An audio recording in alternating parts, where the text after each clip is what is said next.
Isipin mo ang isang araw kung saan ang buong bansa ay humihinto para parangalan ang iyong pagtanda.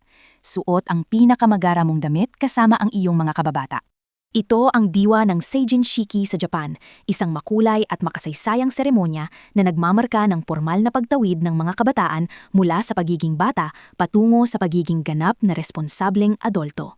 Ang Seijin Shiki o Coming of Age Day ay hindi lamang basta isang selebrasyon, kundi isang mahalagang pampublikong holiday na ginaganap tuwing ikalawang Lunes ng Enero. Mahalaga ito dahil nagsisilbi itong ritual kung saan pormal na tinatanggap ng lipunan ang mga kabataang nasa edad 20 anyos bilang mga bagong tagapagtaguyod ng kinabukasan. Sa pamamagitan ng seremonyang ito, ipinapaalala sa kanila ang bigat ng kanilang bagong kalayaan at ang kaakibat nitong responsibilidad sa komunidad. Bagaman binabana ang legal na edad ng pagiging adulto sa 18 noong 2022, karamihan sa mga lokal na pamahalaan ay pinipili pa ring imbitahan ang mga nasa edad 20 para sa selebrasyong ito upang hindi makasagabal sa pag-aaral ng mga mas bata.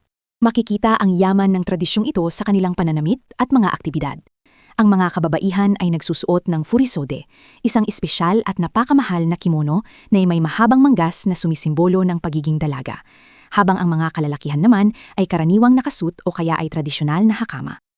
Nagtitipon sila sa mga city hall o gymnasium para makinig sa mensahe ng alkalde at pagkatapos ay magsasaya kasama ang mga kaibigang matagal na nilang hindi nakikita. May mga espesyal na lugar pa nga tulad ng Tokyo Disneyland na nagdadaraos ng sarili nilang version ng seremonya para sa mas masayang karanasan. Ang pinakaugat ng Seijin Shiki ay nagpapatunay kung gaano pinapahalagahan ng kulturang Hapon ang pagkakaroon ng maayos na transisyon sa buhay.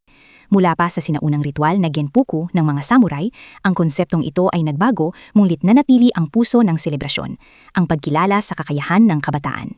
Sa huli, ang Seijin Shiki ay isang magandang paalala na ang pagtanda ay hindi dapat katakutan, kundi isang yugto na dapat ipagmalaki at paghandaan ng may dignidad at saya.